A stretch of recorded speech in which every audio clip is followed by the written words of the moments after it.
بیوی: کوئی جاب ملی آپ کو؟ شوہر: جاب نہیں ملی، مل جاتی تو رمضان میں بچوں کے لباس کا انتظام ہو جاتا۔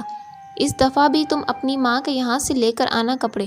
بیوی: شادی کے بعد سے یہ 5ویں عید ہے اور ہر مرتبہ رمضان عید میں کپڑے میرے والدین کے گھر سے ہی آتے ہیں۔ شوہر: تو کیا ہوا، اس بار بھی لے آنا۔ بیوی: آپ کو معلوم ہے نا، پاپا ریٹائر ہو گئے اور امی کی بیماری بھی بہت مشکل سے گھر چلا رہے ہیں۔ شوہر: تمہارا بھائی تو بہت رئیس آدمی ہے، ان سے کہو نا۔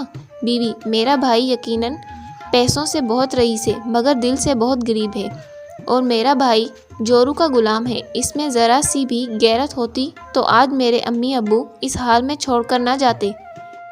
بیوی کے علیحدہ گھر میں نہ رہتے، ہاتھ پھیلانے سے بہتر ہے میں مر جاؤں۔ شوہر: حق بات کہی، جو انسان اپنے ماں باپ کا نہیں ہو سکا وہ کسی کا اور کا کیا ہوگا۔ بیوی: یہ کوئی ضروری نہیں ہے کہ عید منانے کے لیے نئے کپڑے ہی لیے جائیں، پرانے کپڑے میں بھی عید ہو سکتی ہے۔ شوہر: میرے معصوم بچوں کے روزہ نماز اور تلاوت ہو رہی ہے، وہ کتنے خوش ہو رہے ہیں کہ عید پہ ہمیں نئے کپڑے ملیں گے۔ میرا دل نہیں مانتا ان پرانے کپڑے پہنانے کے لیے۔ جانے دو، میں موبائل فروخت کر دیتا ہوں اور بچوں کے نئے کپڑے خرید لیتے ہیں، جب جاب لگ جائے گی تو نیا موبائل لے لیں گے۔ بیوی: ایک بات کہوں، آپ اپنے چھوٹے بھائی سے کچھ پیسے مانگ لو۔ شوہر: وہ نہیں دے گا، الٹا اپنی بیوی کے سامنے 4 باتیں سنا کر ذلیل اور رسوا کر دے گا، بے وجہ عزت مل جائے گی۔ دونوں میاں بیوی روزے سے تھے، دونوں نے ایک دوسرے کی طرف بے بسی سے دیکھا اور آنکھوں میں آنسو جاری ہو گئے۔ یہ ہم مسلمانوں کے 100 میں سے 40 گھروں کی یہی کہانی ہوتی ہے۔ غیرت کے مارے کسی کے آگے ہاتھ نہیں پھیلاتے۔